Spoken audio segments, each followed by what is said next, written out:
avec toutes les énergies pour ancrer dans nos terroirs, dans nos territoires, le sens de la transformation positive.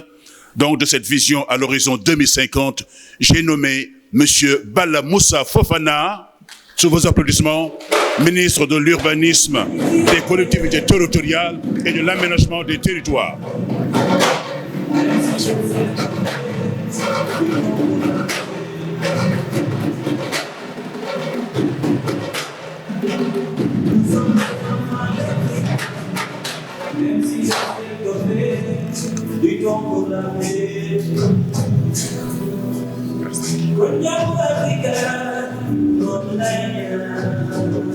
Monsieur le Président de l'Union des associations d'élus locaux, Président en exercice de l'Observatoire international de la démocratie participative, Monsieur le Secrétaire général de l'Observatoire international de la démocratie participative en Afrique, Monsieur le grand maire de la ville de Dakar, mon grand frère Monsieur Abbas Fall, très heureux de vous accueillir ici.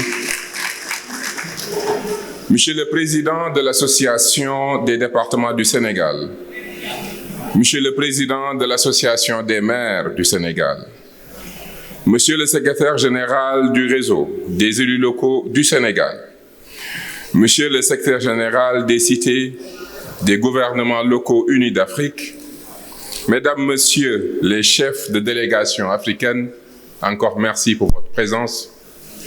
Mesdames, Messieurs les élus locaux, chers représentants des institutions régionales et internationales, chers partenaires et amis de l'Afrique, distingués participants, distingués invités, en vont rares, grades et qualités, tout protocole observé.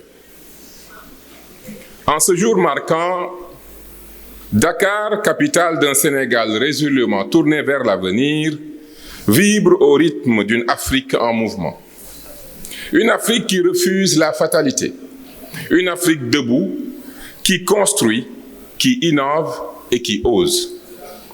C'est avec une immense fierté et un profond sentiment de responsabilité que je vous souhaite au nom du Président de la République, Son Excellence M. Bassirou Diomaye Diakhar Faye, la plus chaleureuse des bienvenues à cette 6e édition du Forum international de la démocratie participative en Afrique, le FIDEPA 6. Je tiens à exprimer ma gratitude à l'Observatoire international de la démocratie participative et à l'Union des associations des élus locaux du Sénégal pour l'organisation de cette importante rencontre qui s'inscrit pleinement dans les dynamiques africaines de refondation de la gouvernance locale.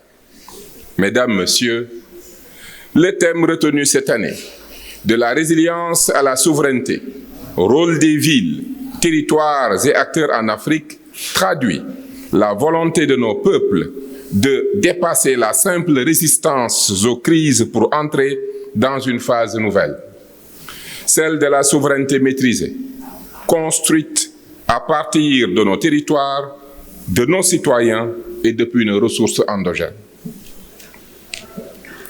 Ce thème, c'est le cri de ralliement d'un continent en quête de sa propre voie.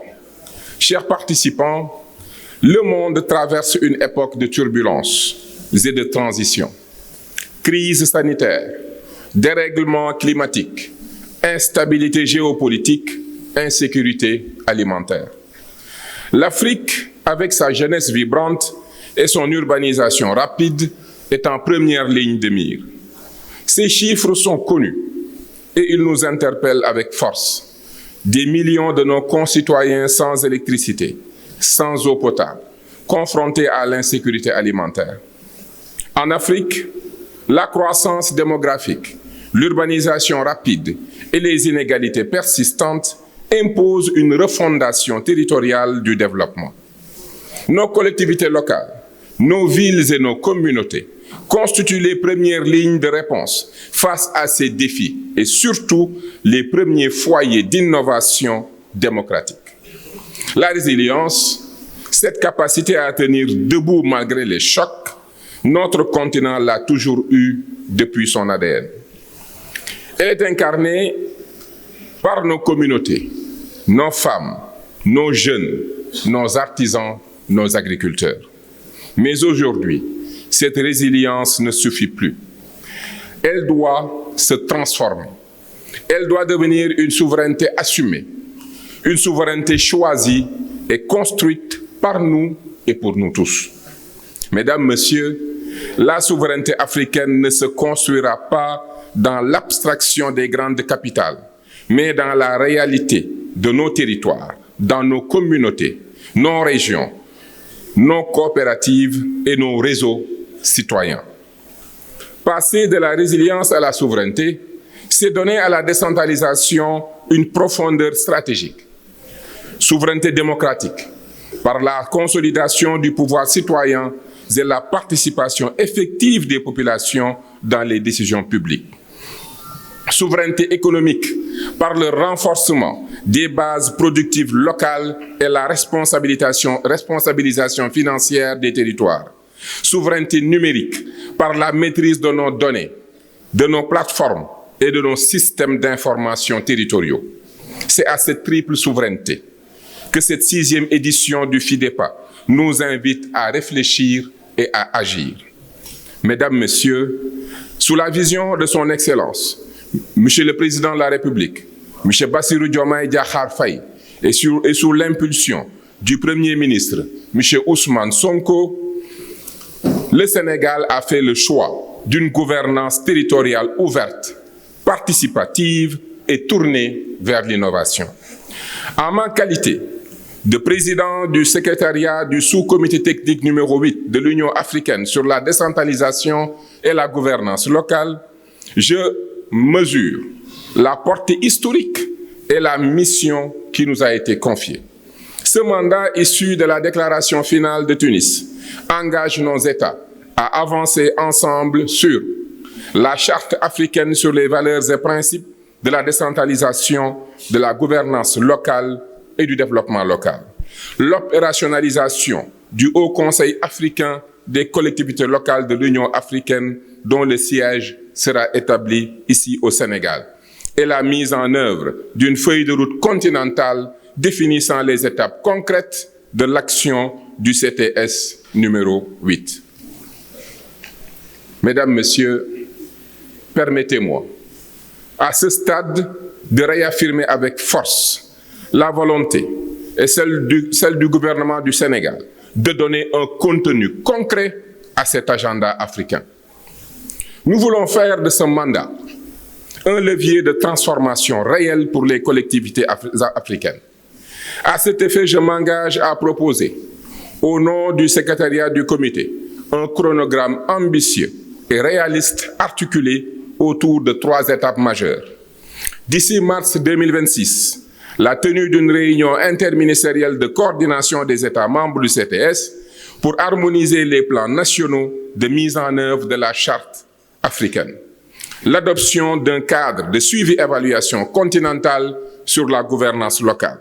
Et d'ici fin 2026, le lancement officiel du Haut Conseil des collectivités locales de l'Union africaine ici à Dakar et l'organisation de sessions de formation et d'échanges techniques entre les collectivités africaines en partenariat avec la Commission de l'Union africaine, l'Observatoire international de la démocratie participative et les cités locaux unis d'Afrique.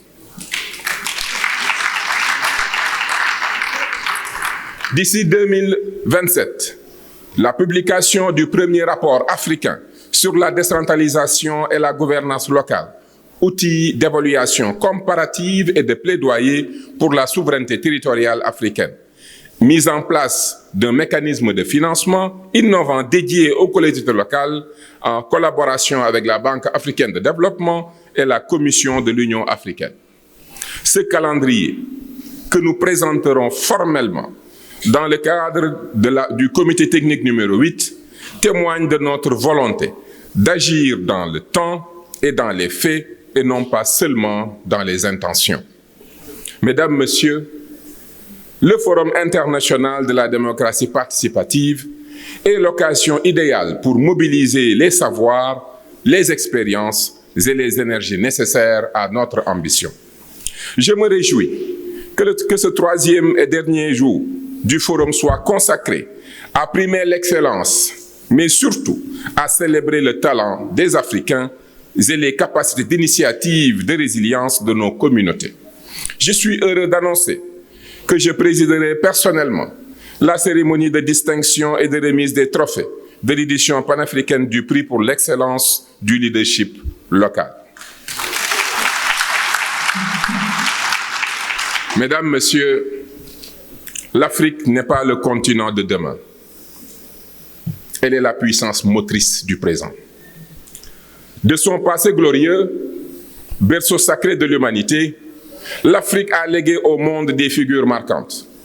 De l'icône de la résilience, Nelson Mandela, à l'architecte du panafricanisme, Kwame Nkrumah, en passant par les voies littéraires universelles comme Wole Soyinka et Léopold Sédar Senghor, sans oublier la pionnière écologique Wangari Maathai, aujourd'hui l'Afrique détient un atout majeur, sa jeunesse. Son dividende démographique inégalé en fait le plus grand réservoir de main-d'œuvre et d'innovation de la planète. L'Afrique est essentiellement l'avenir mondial. Elle détient les minéraux stratégiques, ainsi que le potentiel solaire et éolien nécessaires à la transition énergétique. L'Afrique façonne un avenir non seulement pour elle, mais pour le monde entier.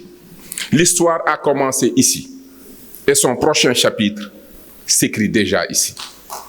Je lance donc un appel solennel du haut de cette tribune, que ces 3 jours soient ceux de l'audace, du dialogue franc et de la co-construction. Partagez vos expériences, confrontez vos idées, tissez des alliances. Que la déclaration de Dakar qui naîtra de vos travaux ne soit pas une feuille de route de plus, mais une voie claire et opérationnelle pour les années à venir. Dakar, ville millénaire, carrefour des civilisations, terre de la Renaissance africaine, est fière d'être le point de départ de ce mouvement irréversible. Un mouvement qui part des territoires pour éclairer l'avenir de tout un continent. Je vous remercie pour votre engagement. Ensemble, faisons de ce FIDEPA 6 le tournant décisif vers des territoires africains résilients, démocratiques et souverains. Vive la démocratie participative, vive la souveraineté territoriale africaine, vive la 6e édition du FIDEPA. Je vous remercie pour votre aimable attention.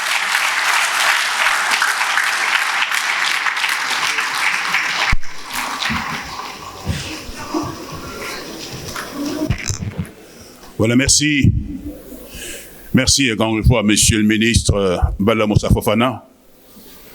Et je le disais tout à l'heure, je me répète, vous êtes un champion à ne pas en douter. Merci beaucoup pour l'excellent travail abattu depuis bien plusieurs mois. Et ça continue encore.